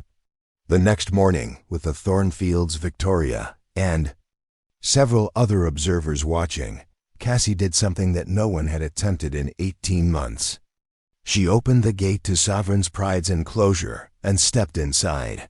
The stallion's reaction was immediate tension, but not the explosive violence that had characterized his earlier responses. He watched her carefully as she moved slowly toward the center of the enclosure, every muscle in his body coiled but controlled. Easy, boy, she said softly. You know me. You trust me. Step by step, she approached the magnificent animal. When she was within arm's reach, she stopped and waited. The decision had to be his. Sovereign's Pride stood frozen for what felt like an eternity. Then slowly, tentatively, he stretched his neck forward and touched her outstretched hand with his muzzle. The watching crowd released a collective breath they hadn't realized they'd been holding. But Cassie wasn't finished. She slowly moved, her hand to stroke the stallion's neck, then his shoulder, then along his powerful back. For the first time in 18 months, Sovereign's Pride stood quietly while a human touched him without restraint. Remarkable, Richard Thornfield breathed. Absolutely remarkable. As Cassie led the stallion around his enclosure, demonstrating the trust they built together, she knew that this was why she'd survived her own accident, why she'd found her way to Redwood Ranch, why she'd developed her unique approach to damaged horses. Sometimes the greatest victories came not from conquering fear, but from helping others, whether human or horse, find the courage to trust again. Sovereign's pride would live, would eventually return to his role as a breeding stallion, would pass on his magnificent bloodlines to future generations. But more than that, he would serve as proof that with patience, understanding, and genuine compassion, even the deepest trauma could be healed. As Cassie looked into the stallion's eyes and saw peace where there had once been only terror, she knew that her own journey had come full circle. She'd found her true calling not just in training horses, but in healing the broken places where fear had taken root. The girl who had been mocked for her limp had become the woman who could restore hope to the hopeless, one patient step at a time. The success with Sovereign's pride had consequences that Cassie never could have anticipated. Within weeks of Thornfield's public endorsement of her methods, her phone began ringing with requests from across the country. Veterinarians, animal behaviorists, and horse owners who had exhausted conventional options were all seeking the woman who had accomplished the impossible.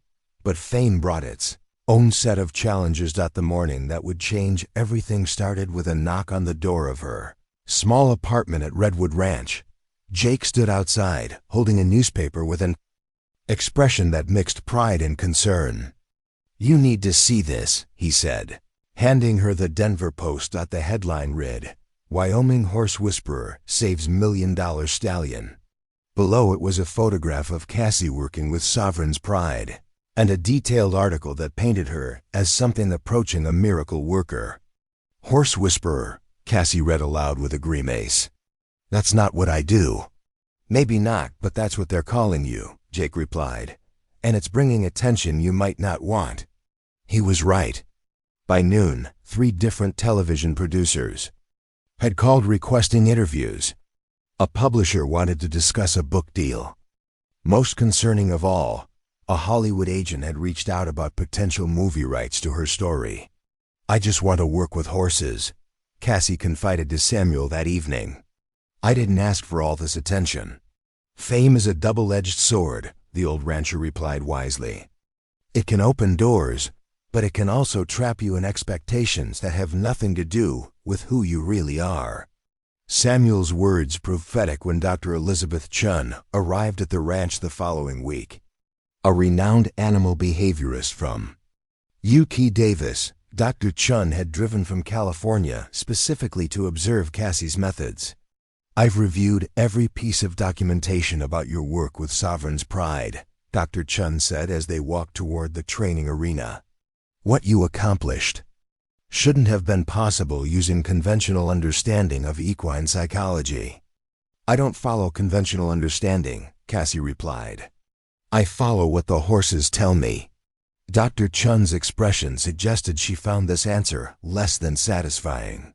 "Miss Morgan, there's a difference between intuitive animal handling and reproducible scientific methods. What you do, this apparent ability to communicate with traumatized horses, it needs to be studied, documented, possibly taught to others." The idea of being studied like a laboratory specimen made Cassie's skin crawl, but she agreed to let Dr. Chun observe her work with a new arrival, a rescue horse named Phoenix, who had been severely abused before being seized by animal control. Phoenix was a bay gelding whose body told the story of his suffering. Scars crisscrossed his flanks, his ribs were clearly visible despite weeks of careful feeding, and his eyes held the hollow look of an animal that had given up hope. "Previous handlers have been unable to establish any meaningful contact," Dr. Chun explained, setting up video equipment to record the session. "He shows classic signs of learned helplessness combined with defensive aggression."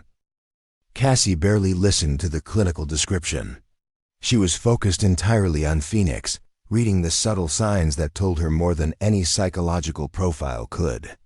The way he held his head, The tension in his muscles, the careful way he positioned himself to keep escape routes open, everything spoke of deep, systematic trauma. She began the way she always did, by simply being present without making demands. Dr. Chun took detailed notes as Cassie sat quietly outside Phoenix's stall, occasionally speaking in low, soothing tones, but never approaching directly.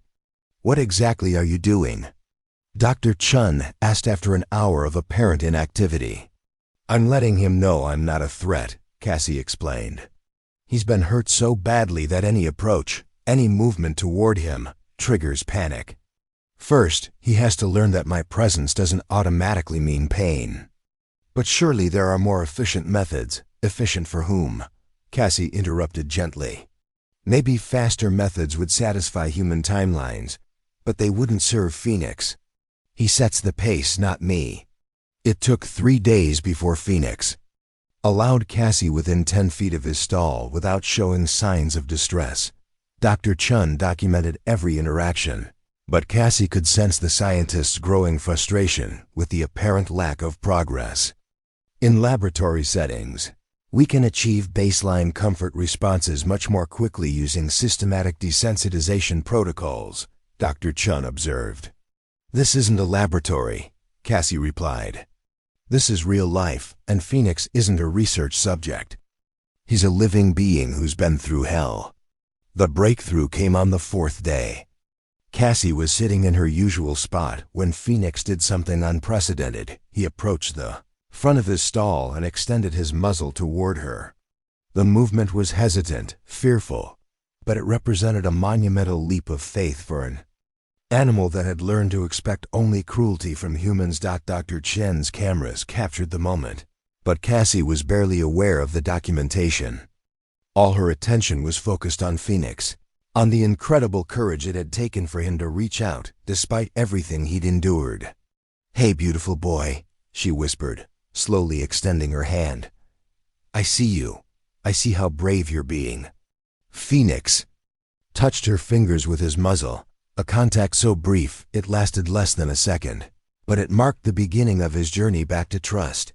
Over the following weeks, as Cassie continued working with Phoenix, Dr. Chen's observations took an unexpected turn. Rather than trying to quantify and categorize Cassie's methods, she began to understand something more fundamental. "It's not about technique," Dr. Chun admitted during a late evening conversation on Samuel's porch. "It's about genuine empathy. You're not trying to fix these horses, you're trying to understand them." "That's exactly right," Cassie said. "Trauma isn't something you cure with the right procedure. It's something you heal through a relationship, through proving that trust is possible again." Dr. Chun's research would eventually be published in the Journal of Equine Behavior, but more importantly, it would establish a new protocol for working with traumatized animals, one that prioritized the animal's emotional well-being over human convenience. But Cassie's growing reputation brought challenges that extended far beyond academic interest. The most serious arrived in the form of Harrison Mills, a wealthy Texas rancher who owned one of the largest quarter horse operations in the country.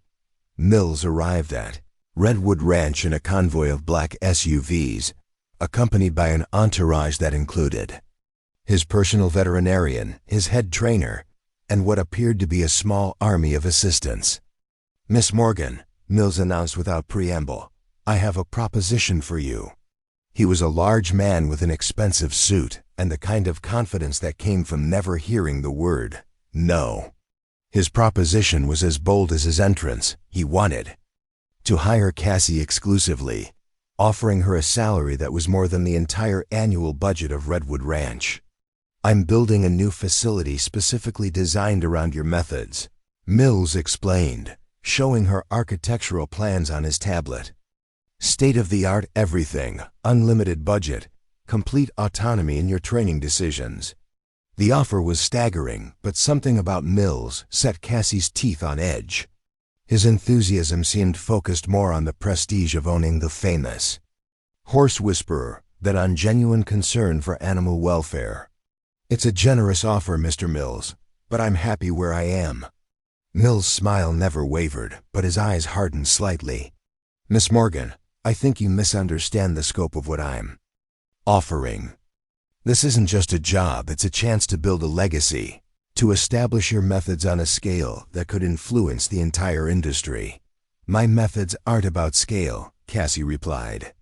"They're about individual relationships with individual animals, which is admirable, but think of how many more horses you could help with proper resources and support." It was a compelling argument, and Cassie could see that Mills believed it sincerely. But she'd learned to trust her instincts about people as much as about horses, and something about this situation felt wrong. "I appreciate the offer, but my answer is no." Mill's facade cracked slightly. "I see. Well, perhaps you'd like some time to reconsider. I'm prepared to double my initial offer." The answer would still be no. After Mills left, Jake found Cassie in the barn, grooming Bella with more intensity than the mare required. "Want to talk about it?" he asked. "He sees $signs when he looks at me," Cassie said without stopping her brushing. "Like I'm some kind of performing monkey that'll bring him fame and fortune. Maybe, or maybe he genuinely wants to help more horses." Cassie paused, considering this. "You think I should have taken the offer?" "I think you should do whatever feels right to you." "But Cassie, you can't save every horse in the world by staying here. Sometimes expanding your reach means accepting opportunities you're not entirely comfortable with." It was a fair point, but Cassie had seen too many good intentions corrupted by ambition and greed. Her work required patience, empathy, and genuine connection, qualities that didn't scale well to industrial operations. The real test of her convictions came 2 weeks later when Mills returned, this time with a different kind of pressure. "Miss Morgan, I've acquired a horse specifically because I knew you'd want to help him," Mills announced, leading a trailer up the ranch driveway. The horse inside was a magnificent Arabian stallion named Desert Storm, but his condition was heartbreaking. Severely malnourished and obviously traumatized, he was clearly a victim of abuse or neglect. "I purchased him from a bankruptcy auction," Mills explained. "The previous owner was prosecuted for animal cruelty. This horse will die without intervention, and I'm prepared to donate him to your program, but only if you agree to work with him at my facility."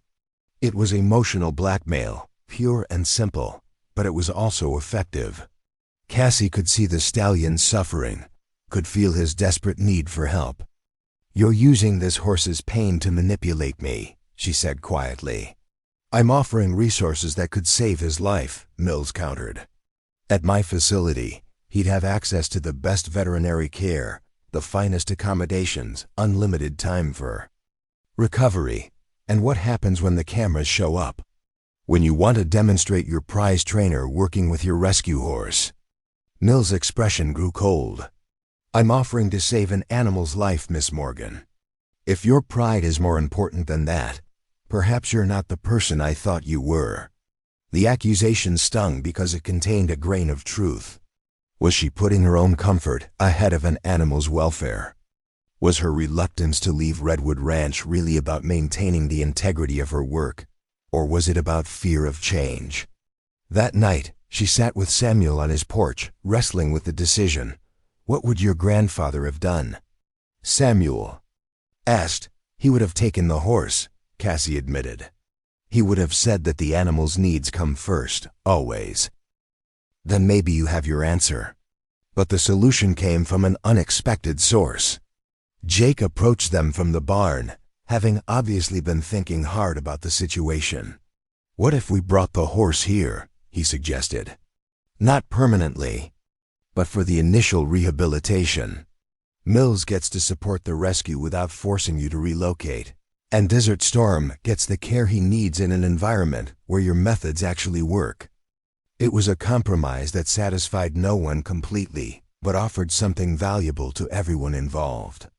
Mills would get some positive publicity from supporting the rescue. Cassie could work with the horse without compromising her principles. And Desert Storm would receive the care he desperately needed. Mills agreed reluctantly, clearly preferring his original plan. But recognizing that this was better than nothing, Desert Storm arrived at Redwood Ranch 3 days later, and his condition was even worse than Cassie had initially realized. The stallion was barely alive, his body ravaged by neglect and his spirit almost completely broken. "I don't know if he has the will to recover," the veterinarian warned after his initial examination. "Sometimes animals reach a point where they just give up." But as Cassie looked into Desert Storm's dull, hopeless eyes, she saw something that others had missed, a tiny flicker of defiance, a spark that refused to be extinguished. "He's still fighting," she said quietly. "He just doesn't know how anymore." The work that followed would test every skill Cassie had developed, every lesson she'd learned about healing trauma and rebuilding trust. Desert Storm's rehabilitation would become a masterclass in patience, empathy, and the incredible resilience of the spirit when given proper support.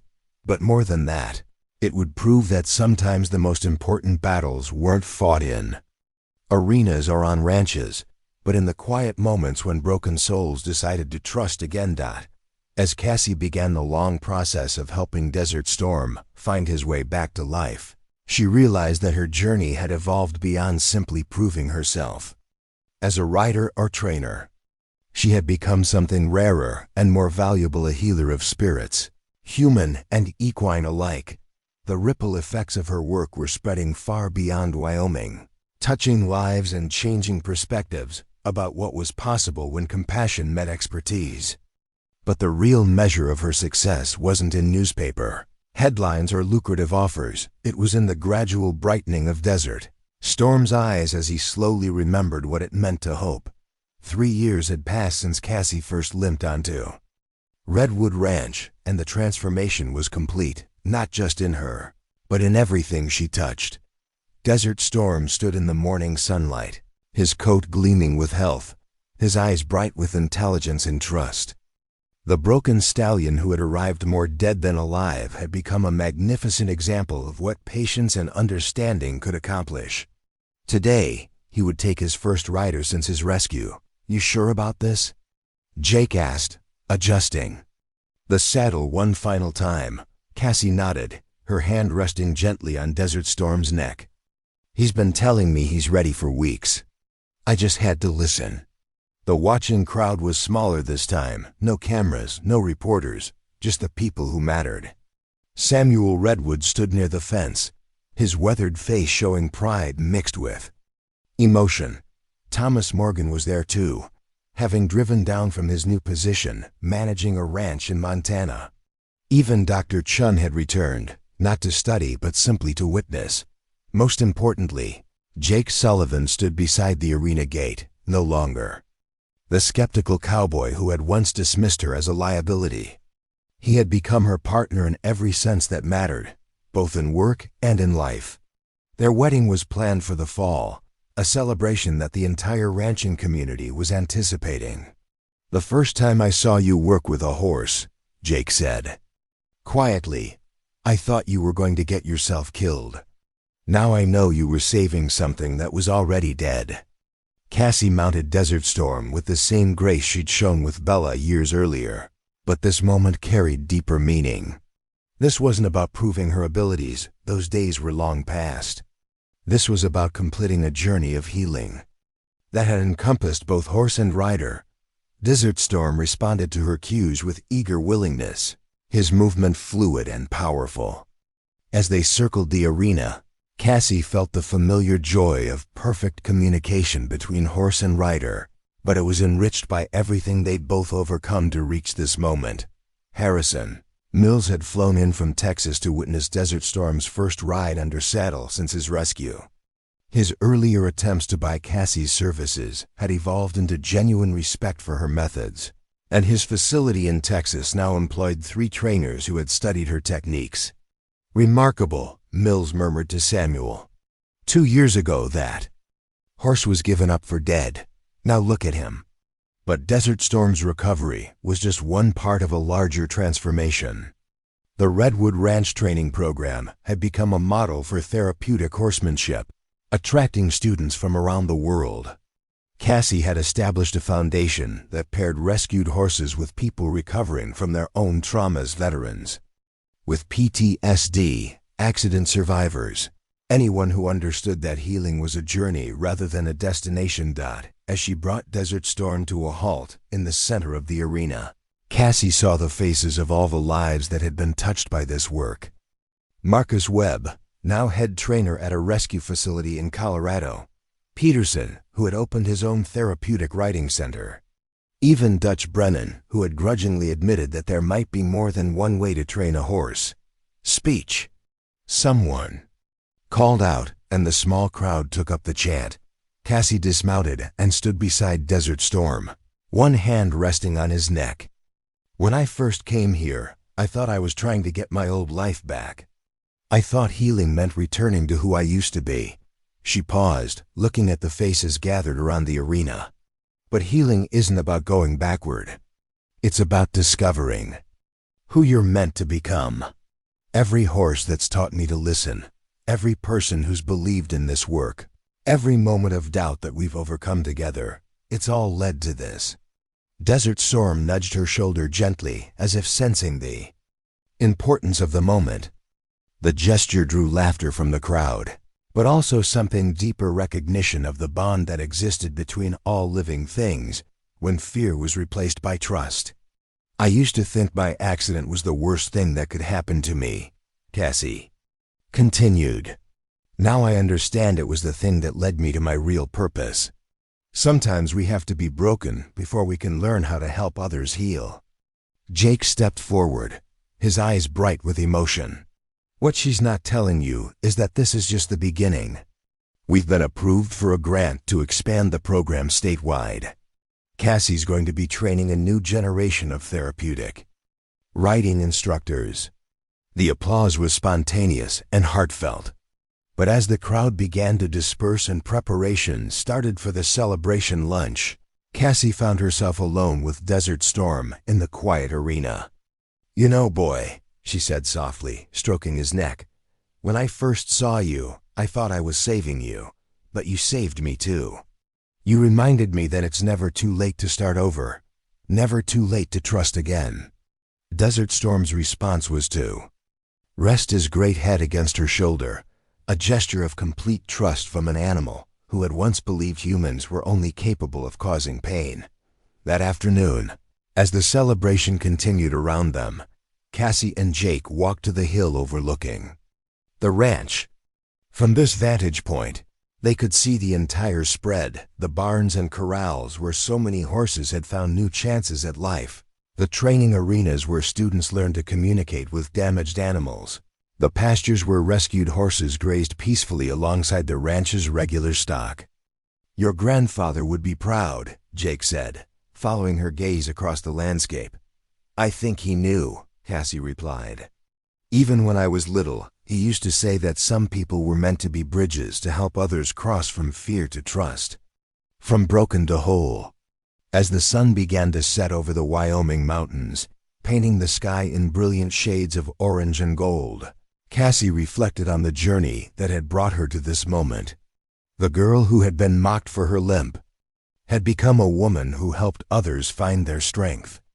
The accident that had seemed like an ending had become a beginning. In the distance, Bella grazed peacefully in the pasture, now retired but still an important part of the ranch family. Thunder, the wild Mustang, had become one of their most trusted therapy horses. Sovereign's Pride was thriving as a breeding stallion, his offspring carrying on his magnificent bloodlines. But perhaps most importantly, the ranch had become a place where broken things came to heal horses and humans alike.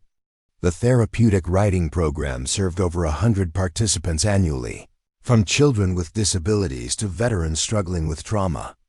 Each success story rippled outward, touching families and communities in ways that couldn't be measured. "What's next?" Jake asked, slipping his arm around her waist. Cassie smiled, leaning into his warmth. "Tomorrow we start working with that new rescue from Nevada, the Maori that was found wandering in the desert. Next month we have 12 new students arriving for the instructor certification program. And someday ... She paused, her hand moving unconsciously to her stomach. Someday, Jake prompted. Someday we'll teach our own children that every living thing deserves a chance to heal, to trust, to become what they're meant to be. The future stretched ahead of them, full of challenges and possibilities. There would be more rescue horses, more students to train, more skeptics to convert through patience and example. But Cassie faced it all with the confidence that came from knowing her true purpose. The cowboy who had once mocked her limp was now her partner in building something that would outlast them both. A legacy of compassion that proved healing was always possible when someone cared enough to try. As they walked back toward the ranch house, where friends and family waited to continue the celebration, Cassie knew that her grandfather's words had proven true. She had become a bridge, helping others cross from despair to hope, from isolation to connection, from the broken places to somewhere beautiful and new. And tomorrow, there would be another horse waiting for a chance at redemption, another soul ready to learn that trust was possible again. Cassie Morgan would be there, as she always was, ready to listen to what the horses had to teach about the endless capacity for healing when love meets determination. The limping girl who had been dismissed as damaged goods had become the woman who proved that everyone, human and horse alike, deserved a second chance at wholeness. In the end, that was legacy enough for any lifetime. Up next, you've got two more standout stories right on your screen. If this one hits the mark, you won't want to pass these up. Just click and check them out. And don't forget to subscribe. And turn on the notification bell so you don't miss any upload from us.